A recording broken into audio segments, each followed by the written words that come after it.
another breaking news that we are tracking, and we need your insights on that, because the Pahalgam attack mastermind, along with the Speaker of the Provincial Assembly of Punjab in Pakistan and Hafiz Saeed's son, Talha Syed, all three individuals have been spotted sharing a stage in a rally that has been called by Lashkar itself in Lahore. And Ambassador, you know, just soon after the Pahalgam terror attack, Pakistan called for an investigation. It said that a neutral investigation must be carried out. And before I come to you, Ambassador, let me go across to Gursimran. Gursimran, this is another proof of Pakistan's ties with terror.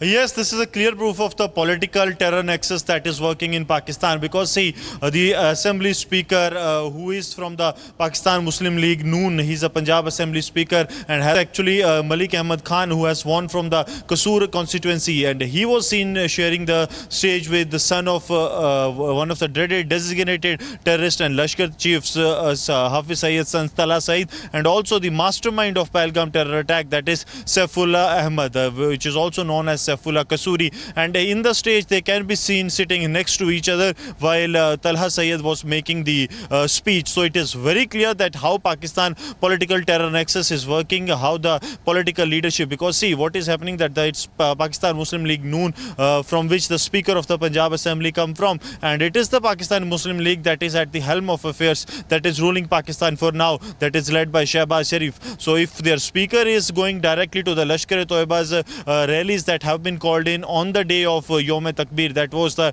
day of nuclear testing by Pakistan in way back in 1998. So the day that was being celebrated by Lashkar, and they were part of this, including the son of a designated terrorist, Talha Syed, who was there, and he made a 14-minute long speech there yesterday evening in the Kasur city of Lahore. So it is very evident that the terror groups are not only getting the shield from the Pakistan, but they are actually the part of the entire ecosystem that works in Pakistan, and that's why we are witnessing the Speaker of the Pakistan Provincial Assembly. He is going there to attend the programs that have been called by a terror group, a designated terror group in Pakistan. Right, Gursimran, thank you for joining me with those details. Let me go across to Ambassador Deepak Vora. Ambassador, you know, Pakistan had called for a neutral probe on the Pahalgam terror attack, saying that, you know, we have nothing to do with the terrorists and we don't have any sort of connection with the Pahalgam terror attack. But here we have the mastermind of Pahalgam attack, you know, sharing a stage with the provincial speaker of Punjab in Pakistan, and also the Lashkar chief's son was also spotted. All three of them were spotted together and they delivered a speech. This is yet another proof that the world must watch.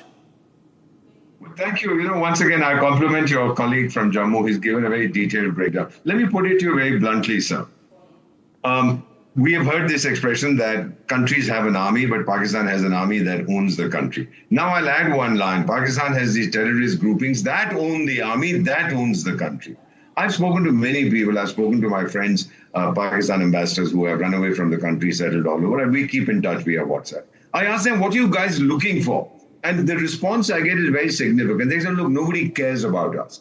You know, we are sitting there, we have a big military, we are broke, we are beggars, we just don't have anything. Our education system has collapsed, our social system has collapsed. There's nothing. Our medical system is in tatters. So the only thing we have to remain relevant is to keep telling the world, reminding the world that I'm capable of hurting everybody in the world. There's even talk of these fellows wanting to sell a dirty bomb to somebody and going and hitting Europe, etc. There was some mullah minister who said, carry a bomb in your left hand, a katora in your right hand, and people fill it up because you frighten them with it. So what is Pakistan's relevance today in the world? Nothing, zilch, zero, except its nuisance value. I've seen this time and again in the course of my career in many countries. If you don't do what I say, I will destroy you, and in the process, I'll also destroy myself. Destroying myself doesn't matter to me because I'm already dead politically, internationally. And I'll tell you what's going to happen, sir. In the event there's another attack, and take this from me, sir, after 52 years, and we retaliate, I'll tell you what the international reaction will be. Because it's a local issue sorted out. And there's these jokers who sit in New York. There's a racket there called, I think it used to be called the United Nations. I don't know what it's called now, 80 years.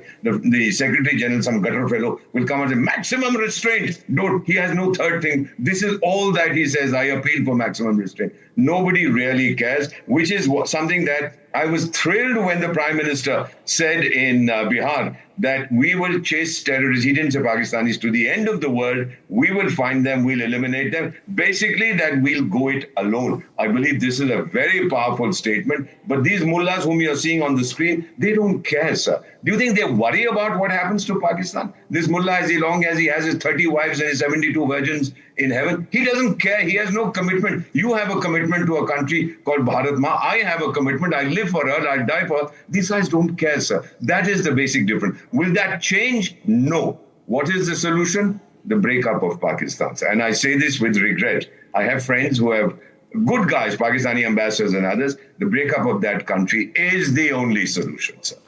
That's right. And looking at the internal turmoil also, that day isn't really far away. Ambassador Deepak Vora, it's always a pleasure speaking to you. Thank you for joining me with those insights. Sorry, you've been covering the Balochistan issue and I compliment you. It's brilliant. Let me just tell you one thing. We talk about Balochistan's natural resources.